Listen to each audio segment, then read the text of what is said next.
DG Stéphane Congo Balamwange Congo ya Lumumba Congo Tafachi Beton Tango ekoki oyoyo Tango ngoyo ekoki Tolanda kango Papa Stéphane Balamwange oh yeah. Plongez dans l'univers incroyable de BetaJeux. BetaJeux, c'est bien plus qu'une simple plateforme ludique. BetaJeux, c'est une expérience unique qui vous permet de valoriser vos relations afin de décrocher la victoire. Le but du jeu est simple, récolter un maximum de votes en présentant une raison de jouer convaincante, incitant les joueurs à voter pour vous ou en invitant le plus d'amis à vous rejoindre dans la partie. Vous l'aurez compris, ce jeu pour partenaires régale les plus populaires d'entre vous. N'attendez plus, défiez vos concurrents en décrochant le plus de votes et vous serez encensés. Chaque partie gagnée, c'est de l'argent empoché. Comment participer ? Rien de plus simple. Il vous suffit de vous inscrire sur notre site www.betajeux.com, de payer le prix du jeu. Chaque euro ou dollar investi dans le jeu est un euro ou dollar redistribué aux gagnants de la partie. Une fois inscrit, il ne vous reste qu'à sélectionner votre raison de jouer et à commencer la partie. Pour plus de fun, partagez BetaJeux sur les réseaux sociaux. www.betajeux.com. Nous sommes, nous les forces armées de la République démocratique du Congo et toutes les forces de défense et de sécurité, préoccupés par la sécurité de notre province qui se trouve être agressée par l'armée rwandaise opérant sous le label de M23. Et qu'au-delà de ça, sur instruction de son Excellence, Monsieur le gouverneur militaire de province et commandant des opérations, il sera nullement question de tolérer qui que ce soit pour insécuriser la ville de Goma. Voilà. Je m'attaquerai sans hésitation, sans remords, à tout Congolais qui mettrait en danger la sécurité.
Voilà, bien merci. Vous venez de suivre les images. Mboka, Nabiso Oyo, eza vraiment totalement menacé. Mais Biso Tola la Pongité, vous allez toujours aussi mener ba combat pour que tu réussisses Bitumba Oya Makasi. O ezali kolanda biso tongo midi pe pourquoi. Bandeko bazali kotala biso na mokili mumba poto peto pesi bino mbote bandeko bali kotala biso na Kisasa mbote na bino nyonso kimi ya nkolo nzambe eingela na mabota na biso nyonso parce que eza souci na biso yangwana ata ya kolia ezangi ata ya komela ezangi mais o eleki kimi ezate kimi ande ko botela biso ma ya ebele ya makasi ya kote ya kitoko makasi de soki kimi ezali nete kolia malamu, soki kimi ezali nete kolala malamu, soki kimi ezali nete komela malamu. Alors, nous avons d'abord besoin d'une priorité des priorités pour nous, c'est d'abord la paix. Yangwana bitumba ya bakonji ba aliko bunda, yangwana bitumba o Tshisekedi aliko sala pour que kimi ezonga, parce que alobaki ke yesu kaza mokonji ya mboka. Lokola paza mokonji ya mboka boya koki kolinga te, makila etanga mandoki ebeta boye boye batiraima ezala na mondelo nyonso ekolo yango bitumba bazali kobunda. Lelo tokobetela bino, hier la ville de Goma ezalaki menacée. Il y avait déjà une planification mise en place pour déstabiliser Goma. Parce que ville ya Goma wana ezalaka envier makasi et pas ya Kagame et pas ba Rwandais. Balingaka ba komisa Goma capitale ya Rwanda. Alors, un sabotage a été bien planifié mokolo ya mardi na mokolo ya mercredi pour déstabiliser la province ya Nord Kivu et plus précisément la ville à Goma. Parce que la province ya Nord Kivu est composée na moi ba territoire moi ebele, ba Rutshuru eza wana, ba territoire mususu biso no stoye bezali, mais le chef lié à province ya Nord Kivu, c'est Goma. Si vous récupérez Goma, vous récupérez toute la province ya Nord Kivu. Yoka ba révélation, yoka ma musuko to koloba siko aboy. Vous venez de suivre dans cette vidéo natikola kisabino avant to banda la détermination ba FRDC. Tolandi lisusu détermination o bali kotalisa liboso ya mokonzi mboka ki apesa fe vert bakota na Rwanda basilisa maele o ba Rwanda basilisa maele le fundu oyo Kagame zalaka na yango basengi ka fe vert basengi parole d'honneur à mokonzi mboka po bakota basala misala et mokonzi mboka aussi toyoki ndenga lobi a occupé ba militaire au malamu a kosala en sorte que atia bango na ba conditions ya bien po ba sécuriser mondelo no so ekolo. Et mokonzi mboka alobi akotolere moto moko te o akoa koluka kokotisa mbilinga mobulu na kati ekolo Congo. Ezala oza yi Kongomani, ezala oza moto ya libanda, oza moto ya kati, mokonzi mboka a souligné yango bien. Alobi akotolere moto moko te, mokolo moko te, moto moko aya, a créé une déstabilisation au niveau sécuritaire na kati ekolo. Akotolere yango te. Donc on a remarqué une détermination par mokonzi mboka. Bakonza mboka ebelo tozo bazaki na détermination boyete ezalayi ke baroyi koya na lopango na biso babineli biso basali biso mabe bango bakoloba pe lokote mopaya aye abomi a violer asali mabe aibi biso na ba richesse ba minéraux na biso abimi pakei na lofundu pe na kimia. Mais le chef de l'état Félix Antoine Tshisekedi Tshilombo lobi a tolérer mokolo moko te ezala étranger ezala rwandais ezala ougandais ezala bayi kongomano bazana kati ekolo basima mandoki ba déstabiliser mboka na biso akotolérer loko wana te. Alors la ville de Goma ndenge na ntoye koloba kimi ezala kite mokolo ya mardi na mokolo ya mercredi. Planification moko esalamaki pour déstabiliser Goma. Tu as dit que na ba pays ebele ya Afrika tous ces derniers temps il y a des complots et des trahisons et des coups d'état qui se font. Il y a des coups d'état qui se font dans les pays et belé à Fili Kalelo. Talandenge otikoleka awa na Centrafrique. Parce que biso République démocratique du Congo, nous sommes un pays où ils sont dans Centre et Afrique. Dans Centrafrique, toza République démocratique du Congo, toza na Congo Brazzaville, toza na Gabon, toza na Cameroun, toza na République centrafricaine. Talaba mboka où ils sont dans Centrafrique. Alors, tout le monde est déjà le premier pays à être menacé par un coup d'état, c'est le Gabon. Le Gabon n'est pas loin de nous. Alors, biso si qu'on a visé, on a biso doali kota là déjà. Qu'est-ce que nous pouvons faire pour placer déjà des garde-fous pour que baïde machiavélico bali koluka kosana ba mikili belé ya filika awa et comme la biso te. Tala si qu'on a Goma, les mardis et les mercredis, il y avait une opération bien planifiée pour déstabiliser la ville. Alors, baye na planification wana ba collé yango sous le nom de Wazalendo, or bazalaki ba véritable Wazalendo te. Parce que les Wazalendo sont les réservistes, sont un groupe d'autodéfense au bayaka na sima ba FARDC pour les soutenir na combat au bali ko mené tous ces derniers temps na la localité na est la République démocratique du Congo. Mais to moni bande ko moko boye na identité moko douteuse ba telemi saccager ville ya Goma, et c'était le mardi et c'était le mercredi, ceux qui ont l'identité na bango, et identité à Bapaya. Il y a eu des morts à Goma. Parce que aujourd'hui, adversaire na yo, ceux qui déjà à comprendre ou encore à aider ba faiblesse na yo, a rozana facilité à quoi attaquer, ou kaka place ba faiblesse na yo ezali.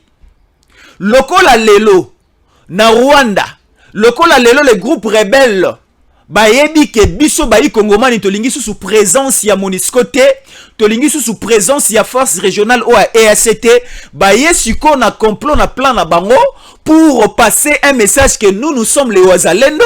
Oh baza ba Wazalendo te, bali siko ko senga le départ ya MONUSCO, bali ko senga départ ya force régionale, et sous ces mouvements balinga ba créer un coup d'état.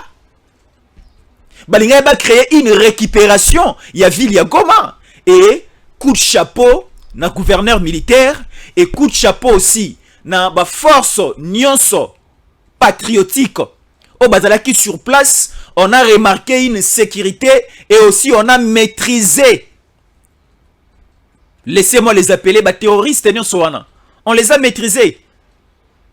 Parce qu'aujourd'hui, concernant les départs, il y a MONUSCO, concernant les départs, il y a force régionale, EAC, il y a une procédure qu'il faut suivre.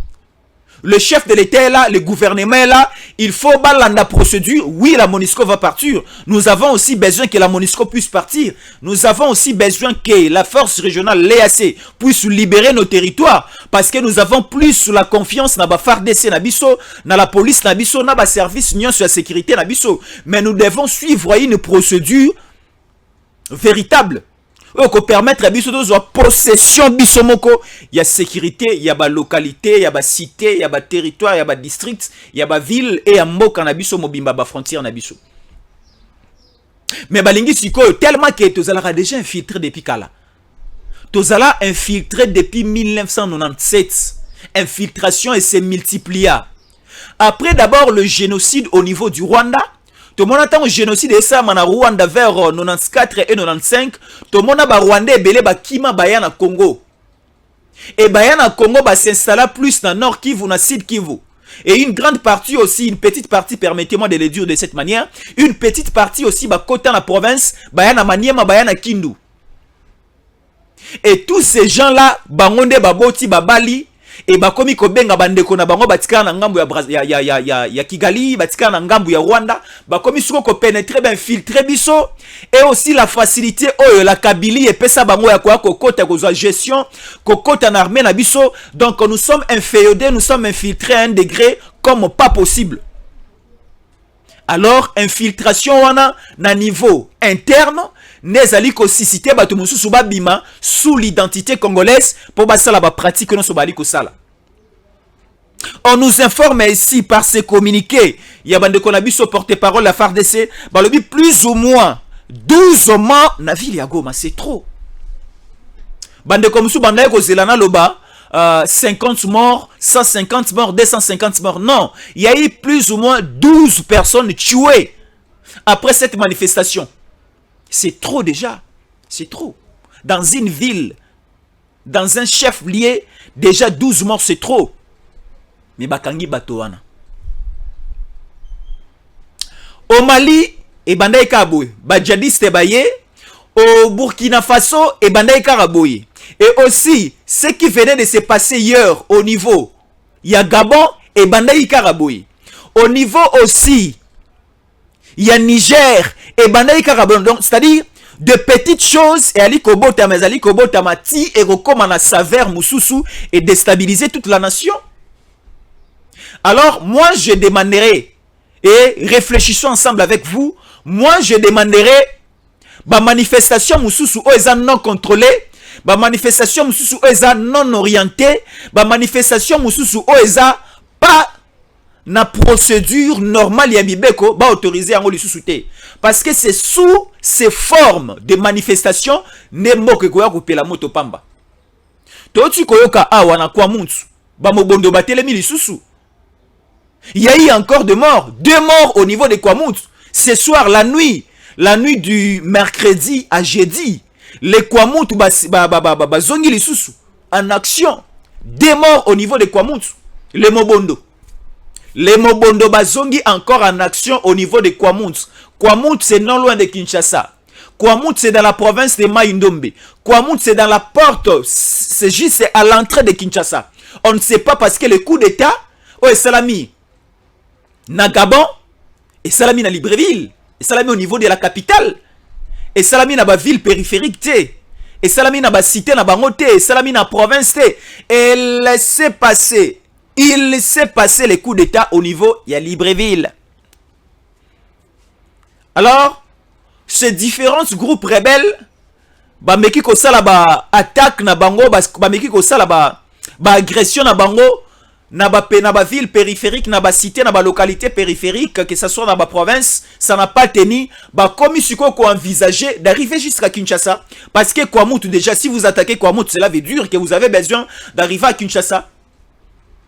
Quand déjà Sassou, Yokani, Nakagame, pesa na mabele au niveau, il y a Brazzaville, non loin de Kinshasa, donc cela veut dire que commis déjà qu'on vient comme à Kinshasa. Dans ces pays, plus jamais un militaire à la tête de la République démocratique du Congo. Répondez-moi, est-ce que vous avez besoin d'un militaire à la tête de ces pays? Moi je dis déjà non. Moi je dis déjà non. On n'a plus besoin d'avoir un militaire à la tête de ces pays. Nous avons besoin d'un civil congolais de père et de mère qui a les soucis et qui a aussi une bonne vision pour l'avancement de la République, pour l'avancement de notre pays, pour le développement de notre pays. C'est ça les problèmes. Bandeko Balanti. C'est ça notre problème. Parce qu'au niveau du Niger, il y avait un civil qui était chef de l'État là-bas, destitué coup d'État un militaire à Zubokonji. Au niveau du Burkina Faso, il y avait un civil qui était chef de l'État là-bas, il y a eu un coup d'État et Traoré, un militaire, a pris le pouvoir. Au Mali, n'en parle même pas. Et tout récemment ici, au niveau du Gabon, il y avait une élection entre Ali Bongo et l'opposant majeur du Gabon qui faisait pression au régime d'Ali Bongo, le régime en place. Il était aimé, mais on a triqué les résultats pour faire, pour donner la ligne, pour donner la voie, pour donner le chemin à un militaire de prendre le pouvoir. Non. Moi, de mon côté, je ne suis pas gabonais. Mais en tant qu'analyste politique, en tant que politologue et panafricaniste, je n'ai pas apprécié. Dans un pays démocratique, avoir un militaire au sommet du pouvoir, ce n'est pas vraiment trop bon, très bon. Je ne sais pas si je parle bien ou encore je ne suis pas dans le même ordre d'idée que Nabato Balikota Langai. Est-ce que vous, Congolais, vous avez besoin d'avoir un militaire à la tête de ces pays? Et ces militaires, avec cette infiltration, quel est ce militaire au biso congolais? Congolais, tu ressens la confiance à Kamba. Parce que déjà, na militaire na biso rwandais côté belé, na armée na biso awa ougandais côté belé, na armée na biso même tanzanien baza belé comment ko se déclarer congolais baza congolais te. Le Bizi Makara, bazala na armée na biso atoyebi. Le Bizi Makara bazala na armée na biso mais baskala kozala ba congolais te. Les John Numbi ici bazala au cadre na niveau de sécurité na biso mais batikala kozala ba Congomani te. Baza ebele so na bandi kotanga ba kombo to aussi saté. Baza ebele. Les Sulutani Makenga qui se déclarent être congolais, les Willingoma qui se déclarent être congolais, or ils ne sont pas des congolais. Siko bande ko bango to tike bande ko boy to tike la bango couloir ba ko za bo konjime e ozala malheur pour na biso. Et kozala pasi pour na biso makasi.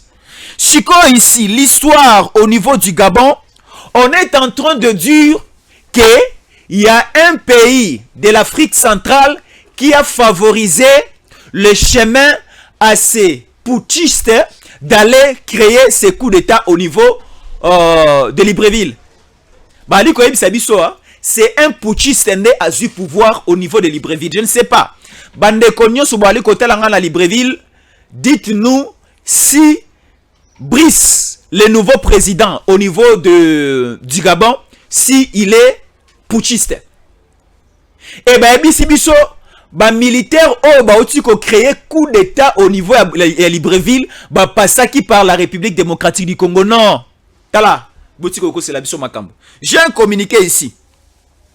Président Christian Bossembe dit c'est ça qu'on appelle Siombote. Voilà. Il y a un communiqué officiel ici. Les conseils supérieurs de l'audiovisuel et de la communication en date du 30 août 2023 par la radio émettant à Kinshasa a appris à son grand étonnement et au regret de l'opinion publique qu'un groupe de soldats déserteurs se sont lancés dans les actes terroristes et putschistes ayant conduit au renversement du pouvoir dans un pays frère de l'Afrique centrale, en savoir la République gabonaise. Pour le bureau du Conseil, cet acte porte gravement atteinte à la liberté et à la Constitution et à la démocratie des nations au niveau de l'Afrique centrale, surtout pour la République démocratique du Congo. Donc, un petit communiqué, quelques lignes que j'avais voulu partager avec vous. Donc, Bazali Kolobela Biso, Bandeko, militaire, va créer coup d'état. Baza, putschiste, on va créer coup d'état au niveau, il y a Gabon. Baza, putschiste, et les cas qui par les canaux, il y a République démocratique du Congo, pour combattre na Gabon, va créer coup d'état. Des baleka ate. Baleka ate, botu na biso baleka ate. Et ça le rôle là nga la vandi le bosso le pango la nga otuninga non omoni leki na nga mwasa leki boete na mona ki était. Et effectivement aussi baleki a pété.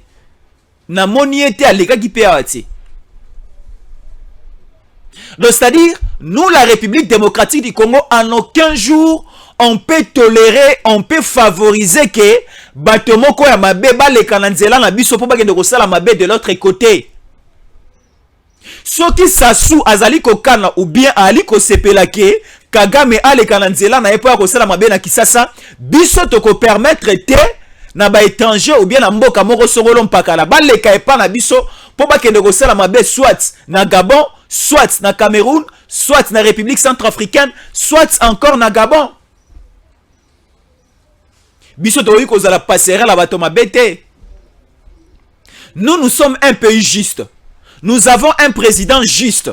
Nous avons un président chrétien. Nous avons un président qui a respecté les payanaye, a respecté les voisins. Vous voyez?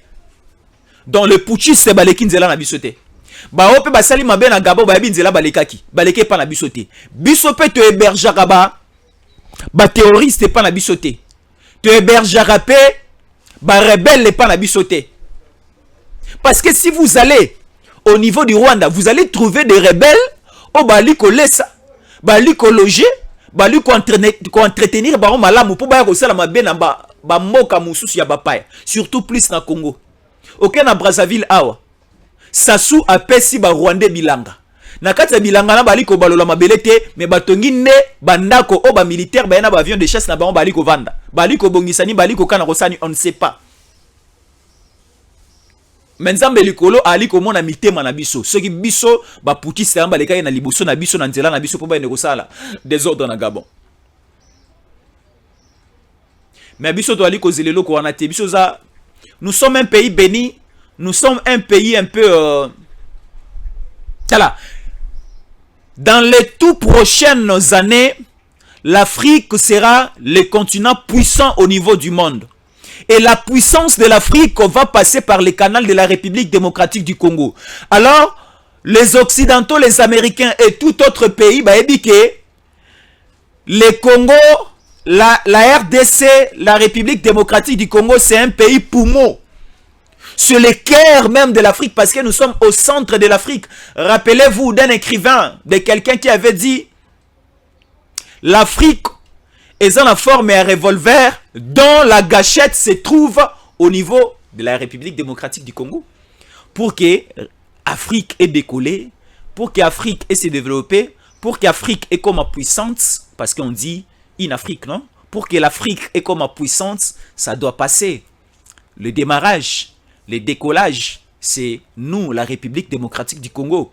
Alors, le mouvement où il y a mabé à Sikeboti, il y a placaka ba généraux, il y a placaka ba militaires, parce que les militaires, laissez-nous le dire, permettez-moi, bolimbi sangai. Ndena monaka les militaires, bazalaka mo ba dictateur. Militaire sera le bi vanda na se vanda kana se. Militaire sera le bi longola sentir à Kangio, longola ka sentir. Militaire sera le bi to tambola to kende boto ke kaboui. Donc, mettre encore un militaire à la tête de ces pays, c'est encore reculer 40 ans en arrière. C'est tuer cette petite démocratie que nous avons à main. Parce que même la constitution na biso tali ko sala lelo ezali ko boya même ba militaire ba policier ba participer na ba processus électoral. Un militaire azala na droit ko zo carte d'électeur té. Un militaire azala na droit ya ko voter té parce que bango baza apolitique. Mais mouvement o eboti ya ko pesaka ba militaire. Bo continue na ba mboka ebele ezali ko sala nga moi passe ali ko suwa ngai. Alors ce qui s'est passé à Goma, ils ont déjà mabé. C'était un plan de Kagame. Il avait voulu juste bouger la République démocratique du Congo. Comme notre attention hier et le mercredi était plus du côté du Gabon, essayer de nous faire voir qu'il est en train de préparer une chose pareille comme au Gabon et cela ne va pas arriver chez nous. La situation est maîtrisée au niveau. Il y a Goma, le gouverneur militaire et aussi la FARDC de ce côté-là. Là, je vois directement le général Chico Chitambwe. Et aussi, il y a une déclaration, une descente rapide de ce côté-là. Et le général Christian Chiwewe.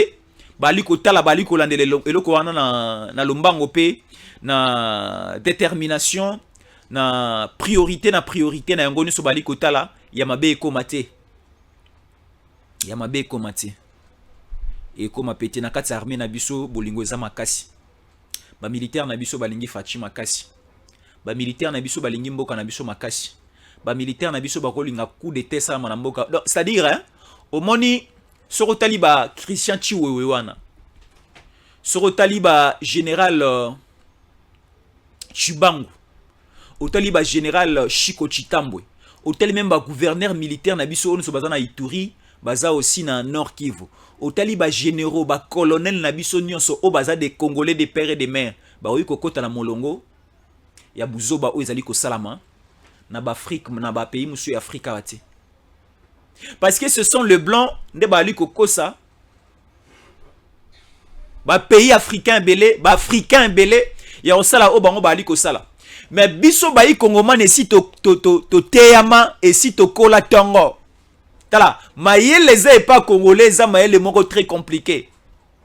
Donc congolais oko créer appareil, oko créer le komoro sikoyo, mais congolais a ebi utilisation na yango, a ebi pena réparation na yango. Moi une fois, j'avais acheté une radio fabriquée.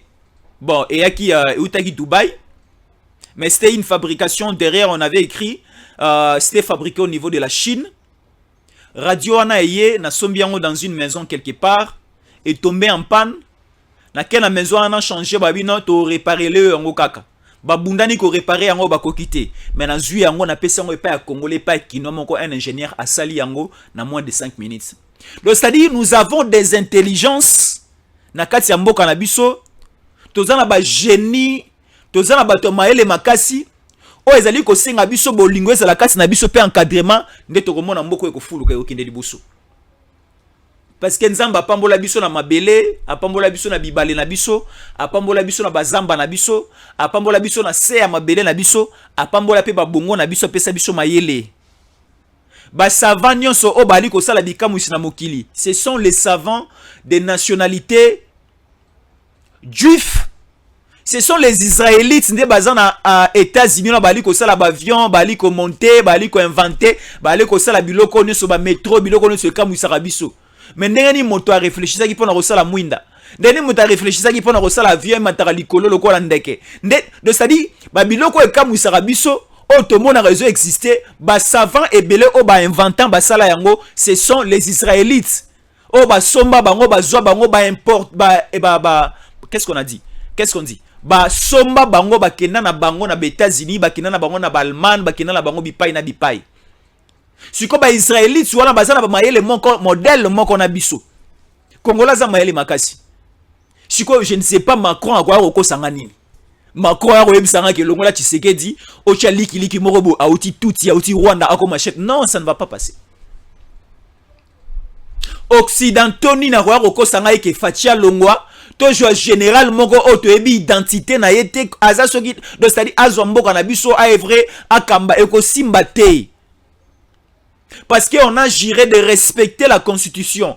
Constitution lobby, ce n'est que les civils ne il faut pas kamba ekolo. Pas question des militaires. Les militaires, bazana pour nous la biso. Et gouvernement, l'État, l'autorité, bazana pour nous équiper les militaires na biso. Malamu na bana na basi na bango, kolia na bango, logement na bango, kotanga ya bana na bango, kolia. Donc c'est-à-dire, l'État congolais, il faut équiper les militaires na biso makasi. Mais les militaires na biso bazala ki délaissé. Autant la militaire ali kotambola na teni ya madofolo. Mais le Fachi a doté les militaires na biso na ba teni moko utali militaire. Otali teni o lobi ke o eza mazantomo o papa mbanda ikolata cher makase uti Japon uti Tokyo obezaka teni oyo l'état congolais est peu doté. Et puis na kati ya teni o ya sika o facha pesi ba militaire na biso ba komi fabriqué en RDC. Cousi en RDC, ba tongi na RDC, mais faut mona teni. Ba soda nyonso ya Congo ba komi peto.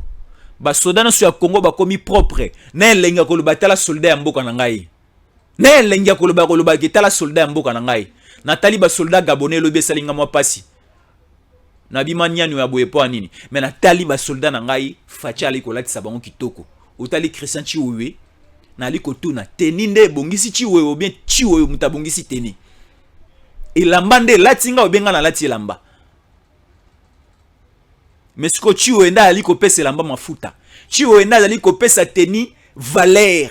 Chiwewe na ali kolulisa omoni na civil mususu akomi kolula kolata teni abima elengi lokola Chiwewe walati dotalaka lelo Fachi so alati chemise mututu akomi koluka na kosomba modèle donc ça dit to sana bolingo moko eboti kati na biso to komi kolinga to koma lokola président na biso to koma lokola ba militaire na biso tala bolingo o to lingi entraîne bolingo soki ezali ko réunir na mitema na biso nde ko permettre biso te trahison salama entre nous. Non, Goma ne sera pas récupéré. Parce que Goma va envier un mot depuis longtemps. Goma ne sera pas récupéré. Goma est sous contrôle. Il y a Kinshasa. Bukavu est sous contrôle à Kinshasa. Matadi, Lubumbashi, Kisangani, Mbandaka, quoi encore, Kikwiti, Bandunuville, Boma au Congo central, Mwanda au Congo central, Maniema, Kindu et partout. C'est sous contrôle de Kinshasa. Kimi Zali na Mondelo Ekolo. On se prépare pour les élections et après les élections, la CENI va publier les résultats. Les résultats seront confirmés par la Cour constitutionnelle et la vie normale va continuer. Makelele kozalate, mobule kozalate. Mais tout tika ndenzele pa ya batote ba recréer mobulu kati na biso. Si vous remarquez déjà que logo mo ezali ko ya mabe, il faut dénoncer faut koloba. Tala biso mission autosuite. Na ebike awa soki na Rwanda ba yokinga balandinga ba ko multiplier ba stratégie mususu mais biso matoi na biso ça partout. Il y a quelqu'un qui est au niveau il y a Libreville na liko pesa ndeko na ngala merci Makasi. Il est congolais d'ici, né et grandi à Kinshasa. Mais après un temps donné à se player au Genova na Libreville na Gabon a ke ndeko luka vie ndenge mobali no soki na luka vie. Déjà tant élection au Salama Azotine de la tango ko RDC ba détail nyonso élection na Gabon. Tango compilation ali ko salama azotine de la biso ba détail nyonso. Tango ba publier pe ali bongo ali continue de la biso ba résultat nyonso. Ala pe ko yebisa biso ke y aura un scandale lobi na tongo na Gabon et na tongo na ngo scandale pe salami. Après la déclaration ya ba militaire ces colonels là il y aura un général responsable de la garde républicaine n'a reçu possession à pouvoir au niveau à Gabon. Et la situation s'est réalisée. Donc sikoyo biso toza na ba représentant na biso partout. Ata na Kigali na Gizeni wana bande ko na biso baza wana. À moins d'un coup batinde biso nouvelle. Sikoyo to ali ko lo baboué. Soka bo meki ko sele eloko ya mabe au niveau à Lualaba. Stéphane Balambo ngazana ofunda. Qui te ngazana ofunda. Vous voyez, donc nous avons presque des éléments partout. Na Congo mobimba na bakwa nyonso. Il y a quelqu'un même qui m'avait appelé du côté de Nkamba. Nkamba c'est babenga ngoni paradis ce qui y a ba Kimbangi c'est ce qui ni baloba ngoni. Nouvelle Jérusalem hein? Ah voilà. Babi non loin de Nkamba parce que Nkamba c'est au Congo central et ça aussi à quelques kilomètres pour Okota Bandundu.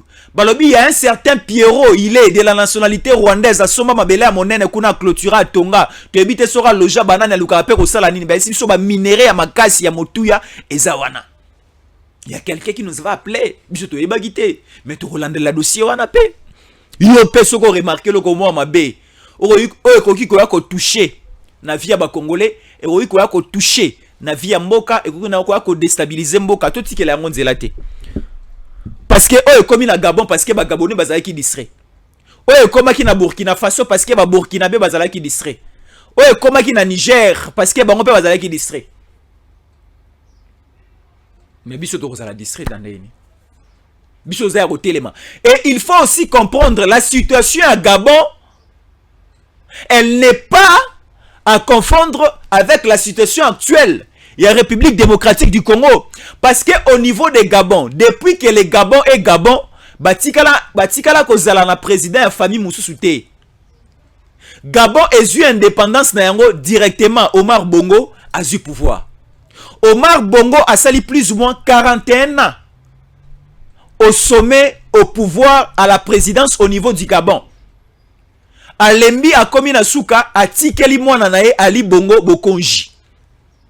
Ali Bongo pas commis que ça là. Ali Bongo a sali 14 ans, a sali 2 mandats à 7 ans. Il faut abima kende. Mais a modifié la constitution pour atikala na ngwende. Et a moni santé na eza sou malamute a commis que préparer mwana nae biologique pour comme Mokonji. Nali pe komona lisusu na écran prophétique na ngai na Cameroun faut bolande la situation malam. Na Cameroun, Paul Biya a aussi fait longtemps au pouvoir. Ceux qui aucun na Guinée et pas à Théodore Obiangema a sali 44 ans au pouvoir. Théodore Obiangema au niveau il y a Guinée équatoriale a sali 44 ans au pouvoir. Je ne sais pas ceux qui vont aller côté la Guinée équatoriale, ceux qui ba condition à vie za malam. Bande kwa Cameroun vont aller côté la est-ce que Paul Biya situation za malam par rapport à sa gestion tolingi mbuluté. Tolingi que soko komi na suka organiser l'élection kende. Ndenge to sala ki pression pas Kabila a organiser l'élection kende parce que moi je suis ça qui malamuté. Mais je sais tu sais que d'aller ko sala biso le fundo. Je sais tu sais que d'aller ko sala biso le lendo. Je sais tu sais que d'aller ko sala biso sengo. Tala ndenge bana omoni dans quelques 5 jours awa que là c'est ali kozonga. Na moni ba parents ndenge ba ali ko se précipiter ba na ba o bazana mbongo na ba o bazana mbongo te ba ali ko sokola même uniforme akala po batinda bana na kelasi po kelasi ngo za ngwa ofele. Na ko bomba bana ndako ba continuer ko sela nga makelele tala biso ba parents na congé to souffrir makasi na makelele ngana lela ko tala ba information na télévision na ngana ndako mais bana ba ali ko obligé nga batala ka dessin animé na osani na tikeli bango parce que za temps na bango ya vacances ba ali ko tala dessin animé ba ali ko matela ngati na ba Paul ba ali ko tala dessin animé ba ali ko vanda ti likolo ya table ngana donc c'est-à-dire bana ba déranger biso makasi na congé o mais ezanda ko na bango bana nzamba pesa biso bango il faut to tia bango to tia bango kimia na kati ya bandako mais siko bana pe to ali ko lobela bino hein kelasi fatia lobi eza gratuite. L'école est gratuite, l'école primaire est gratuite. Bana nyonso dans 5 jours bokende kelasi fatia lobi bokende. Donc c'est-à-dire ba prouesse o fatia ali ko sala et ali ko sala biso lo lendo lo fundu ya koloba zo sumanda ya mibale. Kende liboso continue ko sala ya malamu. Tala ya lengi na biso siko moto ali ko sala ya boye na ebite motema mbindo nini ko ya ko kosa biso ki to luka un militaire ou akoya na babotu na ye o to koyeba nationalité na été ba coup d'état sala non. Moi je serai la première personne yo pour kozala mutu ya yambo o ko barrer la route na makamune so ko salama. tolanda makambo zali kota mwana mikili ya bapayati na komi na suka émission. Merci na bande ko tout batali biso et surtout merci de rester fidèle au programme de Tango Koki RDC. À la prochaine. DG Stéphane Balamwange Congo ya Lumumba Congo Tafachi Beton Tango Koki yo Tango ngoyo ekoki Tolanda Kango Papa Stéphane Balamwange oh yeah